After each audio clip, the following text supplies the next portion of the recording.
이화여대 에코과학부에서 학생들을 가르치고 있는 최대천 교수입니다. 세계적인 영장류학자 제인 구달과 함께 만든 생명다양성재단 이사장도 맡고 있고요. 최근에는 어쩌다 시작한 최대천의 아마존이라는 75만 명을 거느리는 엄청난 유튜브로 발전하는 바람에 파워 유튜버가 된 최대천입니다. 이게 오래전부터 자꾸 우리 사회가 점점 거칠어지고 지나칠 정도로 갈등과 대립으로 가는 그런 모습을 이렇게 지켜보다가 어렸을 때는 양심이라는 단어를 일상적으로 사용했던 기억인데 그 단어가 사라지는 게 뭘 의미할까를 생각하게 되더라고요. 그러니까 사라지면서 우리 사회의 분위기가 굳이 양심적으로 살 필요가 없는 사회로 변해가는 것 같은 그런 모습을 보면서 뭔가 좀 바뀌어야 되지 않나. 양심이란 단어를 한번 우리 사회에 부활시켜 볼 수는 없을까. 그래서 많은 사람들이 자꾸 양심이란 얘기를 하게 되면 인간이라는 게 되게 이상한 동물이거든요. 지가 떠들고 지가 듣거든요. 되먹임 작용이 벌어져요. 그래서 보다 많은 사람이 자신을 포함해서 양심 이렇게 얘기하다 보면 조금은 양심에 거리낌이 좀 생기는, 옛날 제가 어렸을 때 같은 그런 분위기로 갈 수 있어야 하니까 해서 책을 썼습니다. 제가 사심 없이 이런 얘기를 책 내면서 한 적이 있어요. 책은 안 팔리더라도 우리 사회의 양심이라는 화두가 어떻게 보면 시대 정신처럼 이렇게 한번 불타올랐으면 좋겠다. 그 얘기는 뭐냐? 굳이 사지 않으셔도 국립중앙도서관에서 대출해서 읽으셔도 좋습니다. 하지만 우리 사회가 보다 양심적인 사회가 되면 너무나 좋겠다. 많이들 오셔서 제 책 양심을 비롯해서 좋은 책 많이 읽고 우리 사회를 보다 밝은 사회로 만드는 데 동참해 주시기 바랍니다. 고맙습니다.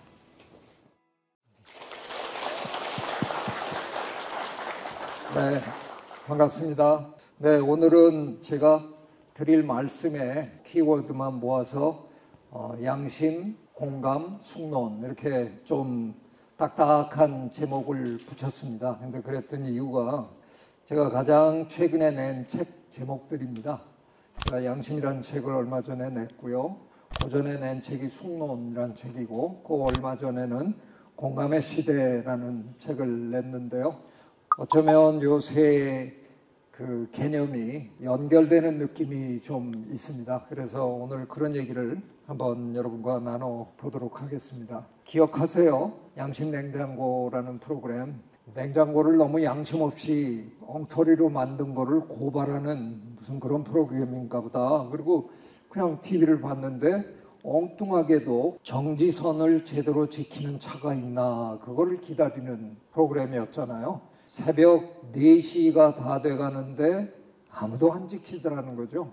그 당시 우리나라의 교통사고로 1년에 사망하시는 분이 12,000명이었던 시절입니다. 그러니까 신호를 웬만큼 해서는 지키지 않는 시절이었던 거죠. 그래서 이제 방송을 접으려고 막 하는 그 순간 파란색 티코 자동차가 정지선에 딱 멈춰 서더라는 거죠. 그래서 이제 이경규 씨가 막 달려가가지고 너무 감격해갖고 어떻게 정지선을 지키셨어요? 그리고 흥분해서 얘기하니까 알고 보니까 장애인이었다는 거죠. 저분이 약간 어눌한 말투로 나는 늘 지켜요 이렇게 대답을 한 거죠. 어마어마한 시청률을 기록을 했고요. 저게 1996년인데 저 때랑 비교해서 지금 서울 시내에 운행되고 있는 자동차 수는 어마어마하게 커진 거 아니에요. 그럼에도 불구하고 여러분이 건널 때 차들이 이렇게 막 밀고 들어오는 그런 경험 하세요?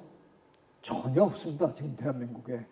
거의 100% 대한민국의 운전자들은 지금 정지선을 확실하게 지키고 있습니다. 그만큼 우리 사회가 발전했다는 거죠. 이런 과정을 거쳐서 아마도 우리가 조금씩 나은 사회가 되는 것 같습니다. 자, 예전에는 이런 말 참 많이들 하셨죠.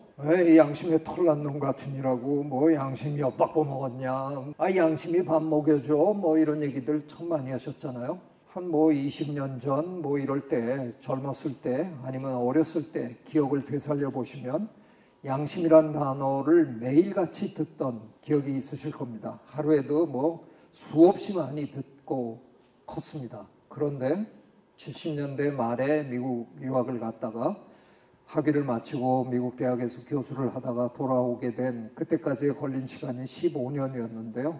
그러니까 제가 미국이란 나라로 가기 전에는 매일같이 양심이란 소리를 듣다가 간 건데, 제가 15년 후에 돌아온 제 조국에서는 양심이란 단어가 사라져가고 있다라는 거죠. 왜 우리 사회에서 단어가 사라지느냐 하는 거에 대해서 공부를 좀 해봤습니다. 두 가지 이유가 있다고 설명을 하시더라고요. 하나는 시대의 변화에 따라서 똑같은 말이 불편해진다는 겁니다. 사회적으로 뭔가 어울리지 않는 단어가 된다는 거예요. 그러면 순화시켜야 된다는 거죠. 영어의 경우에는 예를 들어서 흑인을 가리키는 말로 옛날엔 니그로라고 불렀잖아요. 지금 만약 미국 시내에서 니그로 이랬다가는 경찰에 연행됩니다. 절대로 그런 표현을 쓸 수 없는 거죠. 그래서 그 후에는 블랙, 까만 사람 이렇게 불렀어요. 지금 미국 뉴욕 한복판에서 블랙 이러고 부르면 한방 맞습니다. 지금은 애프로 아메리칸이라고 부르는 거죠. 아프리카에서 온 미국 사람. 그것도 그렇게 좋은 표현은 아닙니다. 그래서 앞으로 또 변할 것 같아요. 우리 지금은 환경미화원 이렇게 부르죠. 예전에 뭐라 그랬어요? 쓰레기 청소부 이렇게 불렀습니다. 그러다가 뭐 위생관리원 뭐 이렇게 불렀다가 요즘에 우리가 환경미화원 이렇게 부릅니다. 그러니까 이 단어라는 건 시대의 흐름에 따라서 조금씩 변화할 수 있다는 겁니다. 그러니까 다른 단어로 대체된다는 거죠. 그게 하나의 이유고요. 또 하나는 없어진다는 겁니다. 필요가 없어서. 예전에는 필요가 있어서 많이 쓰던 단어가 그냥 사라지는 경우. 근데 제가 곰곰이 생각해 보니까 양심은 후자인 것 같아요. 하도 양심 없이 살아도 별로 어려움이 없는 사회가 되다 보니까 굳이 양심이란 단어를 일상생활에서 굳이 떠올릴 필요가 없는 사회가 된 게 아닐까. 근데 그거 좀 너무 섭섭하지 않으세요? 양심이란 단어가 용도 폐기가 된다? 아예 이 인간 사회에선 양심 따위는 없어도 되는 거, 그냥 무자비하게 살면 되는 거, 눈앞의 이익을 그냥 과감히 추구하고 그걸 미처 못한 놈을 얕잡아 보면서 그냥 사는 거, 그거 괜찮은 사회, 이렇게 되는 것 같아서 너무 가슴이 아프더라고요. 그래서 굳이 한번 찾아봤습니다. 혹시 양심이라는 단어를 대체한 단어가 있을까? 제가 찾은 단어가 쪽팔린답니다. 약간 비속을 텐데, 저 단어는 어디서 왔나를 뒤져봤더니 소설가 황석영 선생님의 어둠의 자식들이라는 소설에서 조폭들이 쓰는, 불량아들이 쓰는 그런 용어로 처음 소개했다고 그러더라고요. 근데 뭐 양심하고 쪽팔린다고 그렇게 뭐 정확하게 대체할 수 있는 그런 단어는 아니잖아요. 제 생각에 양심이란 단어는 서서히 용도 폐기되고 있는, 굳이 양심이란 단어를 쓸 필요가 없는 사회로 우리가 막 가고 있는 게 아닐까, 그런 걱정이 자꾸 들었습니다. 제가 어쩌다가 2년 전에 서울대학교 졸업식 축사를 하는 어마어마한 영광을 누렸습니다. 그래서 제가 양심이라는 주제에 대해서 졸업식 축사를 했습니다. 별로 쉽지 않은 순간이었습니다. 왜냐하면 제가 이런 얘기를 했거든요. 여러분의 선배들이 지금 우리 사회에서 공정을 너무나 자주 얘기하는데 나는 솔직하게 그 사람들이 공정하다고 나는 인정하기 어렵다. 그래서 여러분은 그런 식으로 말만 공정 부르짖고 실제로는 공정하지 않은 그런 사람이 되지 말아달라라는 얘기를 제가 그냥 쓴소리를 그냥 한 겁니다. 서울대 교수를 하던 시절에 생물학과 교수면 일반 생물학 생물학이라는 수업을 해야 됩니다. 교수들이 제일 싫어하는 일반 생물학 수업이 의예과 일반 생물학 수업입니다. 왜냐하면 의예과 학생들은 2년 후에 본과로 진학을 하기만 하면 됩니다. 2년 동안 예과에서 받은 성적은 성적표에 남지 않습니다. 공부 열심히 하고 서울대 의예과 들어왔을 거 아니에요. 그래서 2년 동안 그 친구들은 죽을 힘을 다해서 놉니다. 뭐 대리 출석에 뭐에 뭐 아주 그냥 난장판입니다. 한 번은 출석을 부르는데 뭐 누구 그러면 네, 그리고 누구 그러면 네, 뭐 네 하는데 뭐 대충 불러보니까 거의 다 출석했는데 세 보니까 한 3분의 1밖에 여기 앉은 애들이 없어요. 정작 여기는 한 3분의 1밖에 없는데 거의 90% 출석이니 참 신기한 일이다. 그리고 제가 한마디 했다는 거예요. 비슷한 얘기를 제가 또 다른 의예과 수업에서 했어요. 리포트를 채점하는데 그 당시에는 우리가 이 노트북 같은 걸 갖고 있던 시대가 아니라서 컴퓨터실에 가서 이렇게 작업을 해갖고 그걸 프린트를 해갖고 내는 건데 그때 프로그램을 조금 잘못하다 보면 실수한 게 그냥 거기에 찍혀 나오거든요. 근데 똑같은 실수가 반복적으로 나오더라고요. 그래서 8명을 제가 잡아냈어요. 그래서 수업이 끝날 때 이쪽 한쪽 구석에다가 위에서부터 쭉 8명을 적었습니다. 이 8사람은 나랑 개별 면담을 해야 된다. 약속을 하고 찾아와라. 그리고 이제 뭐 증거를 보여주니까 꼼짝 못하죠. 제가 그 친구를 과목 낙제를 시키면 그 친구는 진급을 못하는 겁니다. 근데 제가 그때 나랑 약속을 해주면 내가 어떤 일로 해주겠다. 앞으로 정직하게 살겠다. 라고 나한테 약속해달라. 근데 내가 자네를 평생 쫓아다니면서 확인할 수도 없으니까 거짓말을 해도 난 어쩔 수 없는 거다. 그런데 한번 이렇게 생각해보자. 여러분이 이 나라에서 가장 두뇌가 발달한 그런 사람들인데 여러분이 정직하지 않으면, 여러분이 공정하게 인생을 살지 않으면 저 밖에 있는 사람들, 서울대 울타리 밖을 얘기한 거죠. 여러분보다 머리도 나쁘고 가진 것도 별로 없는 그 사람들은 이 삶을 어떻게 살아가야 되는 거냐. 그래서 공정하게 살아달라. 그것만 약속하면 내가 그냥 용서해 주겠다. 그래서 그 8명을 제가 다 용서했습니다. 세월이 한참 지나면서 그 8명 중에 무려 3명이나 저한테 훗날 찾아와서 그날 저 큰 교훈을 얻었다. 그런 얘기를 한 친구들이 있었습니다. 네, 그런 얘기를 제가 그냥 좀 했습니다. 어떻게 보면 우리 사회가 지금 양심이 얘기되지 않는 가장 큰 이유 중에 하나는 가진 자가, 누리는 자가 양심을 저버리기 때문에 그렇다는 생각이 저는 들었습니다. 과감히 저 축사 때 제가 그런 얘기를 했습니다. 대한민국에서 가장 공정하지 않게 사는 사람들이 아마도 여러분의 선배들일 거다. 나는 그거 옳다고 생각하지 않는다. 가장 축복받은 사람이 양심적으로 살지 않으면 이 사회가 어떻게 되겠느냐.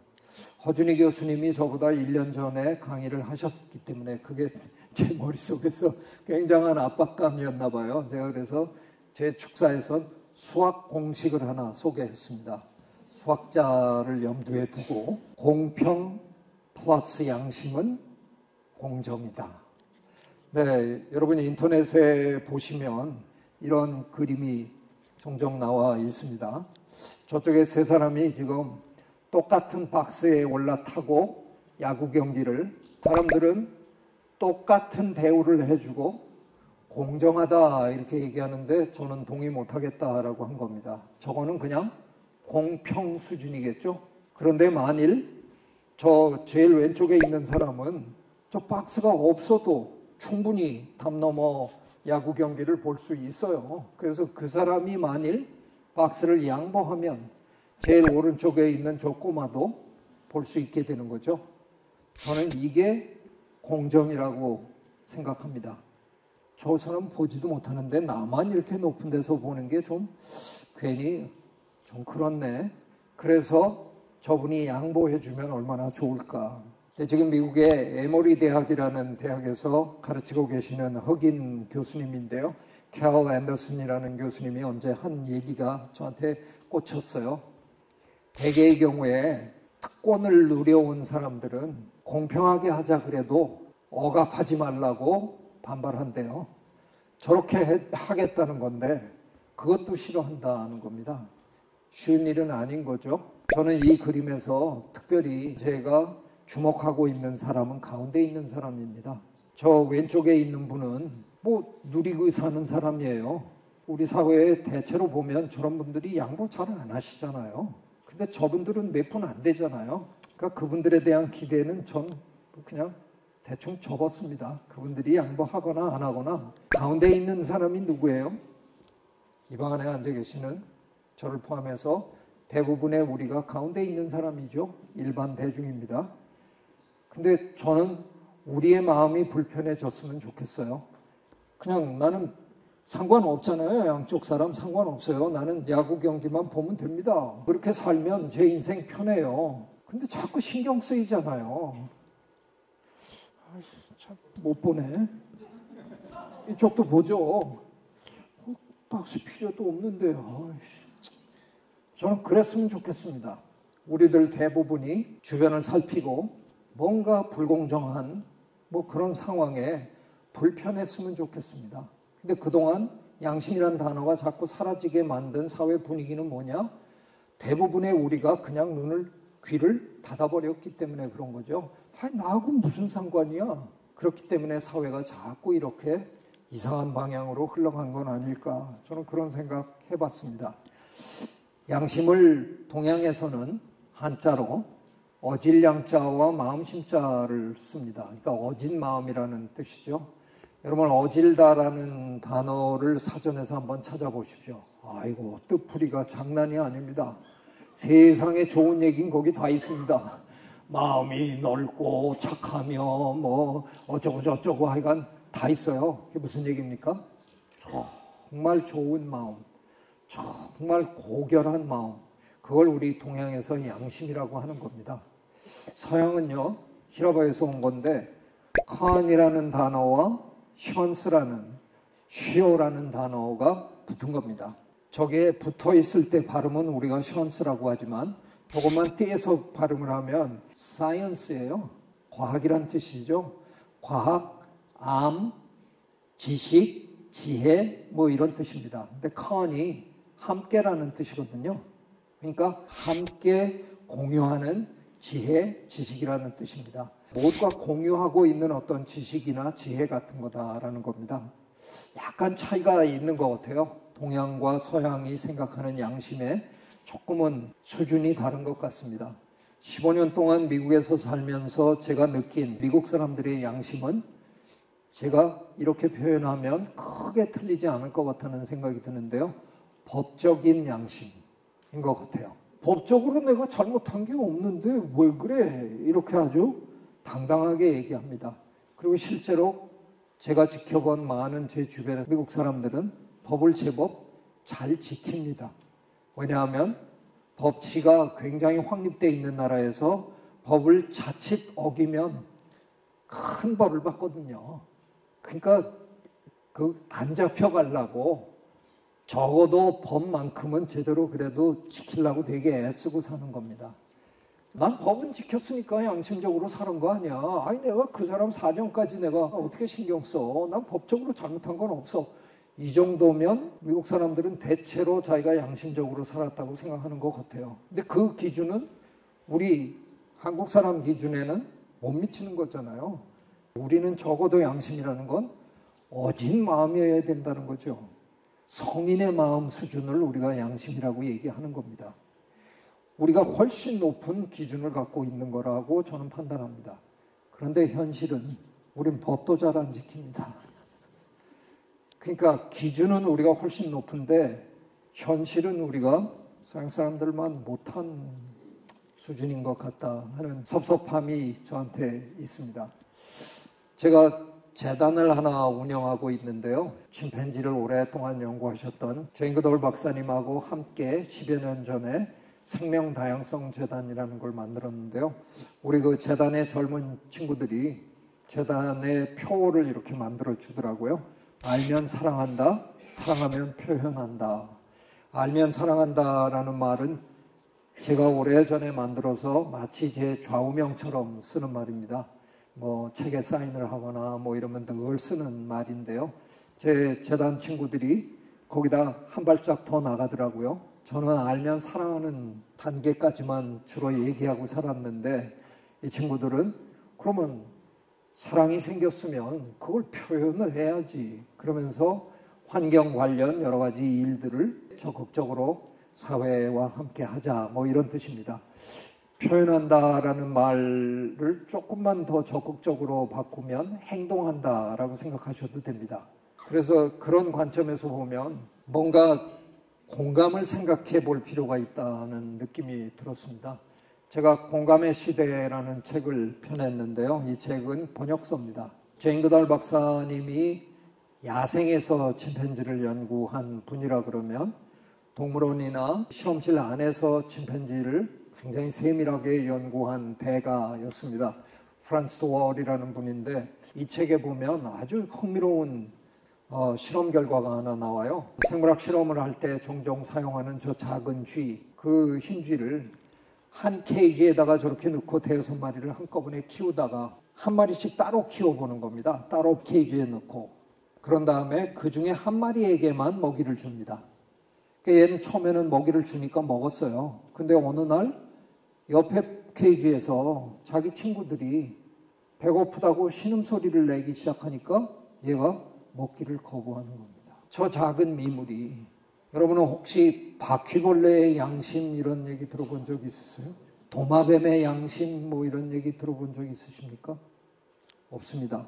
프란츠 도월의 주장에 의하면 어쩌면 양심은, 공감은 포유동물에게만 진화한 심성일지도 모르겠다라는 게 저분의 주장입니다. 그 얘기는 모름지기 지금 이 세상 지구에 살고 있는 모든 포유동물은 타고나는 건데 사회 환경에 따라서 자꾸 없어지는 것 같아요. 그래서 저는 이 책의 저 번역서에 옴기니 서문을 쓰면서 제목을 이렇게 붙였습니다. 공감은 얻어지는 게 아니라 무뎌지는 것이다. 제가 그걸 어디서 느껴봤냐 하면요. 제가 국립생태원 초대 원장을 했습니다. 2013년부터 2016년까지 충청남도 서천군에 있거든요. 서천군에도 외국인들이 제법 많이 와서 살더라고요. 그러다 보니까 그 동네 초등학교에 그 사람들의 자식들도 다니는 거죠.